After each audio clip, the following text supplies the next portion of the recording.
You know, the cool thing about coming down and headlining Soundwave is that there's so many great bands. You know, it's one thing to come down and kind of tour on your own and do your own shows and have a package that you kind of put together. But then to come down here for a festival like this, you don't know who the hell you're going to run into, which is awesome. You know, there's so many great bands and so many great bands that represent so many different sides of the genre. You know, I mean, we've got everyone from us to Judas Priest to Kill or Be Killed, you know, Marilyn Manson. I mean, it's just a fantastic, you know, fantastic festival. My fondest memory of the last Soundwave was just being aware that there was like 90 bands playing, and bands from all different kind of genres. And that's just a very cool thing to be part of, to be able to catch this and this and this and all this different stuff in one day, instead of a typical kind of festival where metal and hard rock's kind of together forever and you kind of miss the alternative stuff. I mean, Smashing Pumpkins are playing tonight, you know? That's cool, you know what I mean? Usually that might be on a different day. And I love stuff like that, to be able to keep your mind going with art instead of just the everyday business crap that we get clumped into in this career of ours.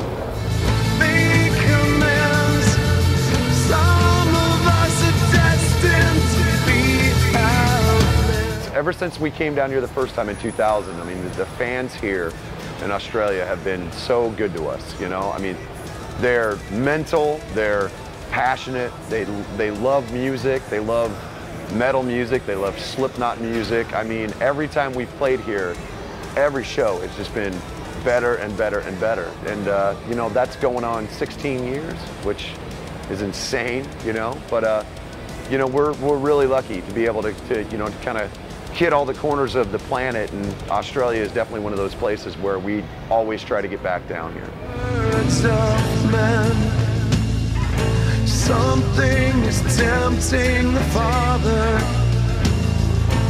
Where is being a headliner, a lot of bands might take that for granted, you know, and especially a band like in our situation. But we never take it for granted, you know. I mean, there have been times where it felt like we were at the top of our game, and we've come down and we've been like, you know, direct support, you know. You kind of have to keep earning it, you know. So when you get that spot, you never take it for granted. You go for it with everything you've got, and you try to make sure that you show that audience why you're headlining and why you're there and why it's so special to us, you know. And it's just, you know, it's a gift, you know. The second you stop thinking of this as a gift, that's when they take it away. Yeah, I'll be honest with you, man. I don't really like the label headliner, this or that, only for the simple fact that I've never asked how many people are here. I don't usually like to know even where I'm at, because I like to walk on stage and realize this is what I'm dealing with. Whether it's 2 people or 50,000 people, whether it's Rock in Rio or, you know, Bogota, whatever. It's just, it's our dream is to be on stage, but, you know, in all fairness, it's always an honor to be asked to, you know, wrap things up, you know, so to speak. And we wrap things up pretty good.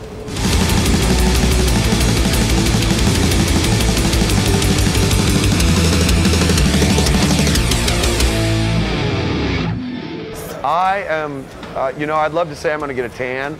I don't tan. I'm very Irish. So on the days off between Soundwave gigs, I'll probably just do a lot of just whatever, you know. I mean, the cool thing about Australia is there's so much stuff to do, you know. We just spent 2 days, you know, we went to the aquarium, we went to one of the, like a zoo slash kind of sanctuary just outside of Melbourne. I fed a giraffe, which is so metal. You know, it's, you know, after this many years being able to do it, you just try to find the cool stuff, you know, to embrace. And, you know, I've got my family with me, so we kind of all went and did it. So that's what I'm going to do, is just a bunch of really good family time. Because at my age, what else is there? You try to go shark fishing. First time.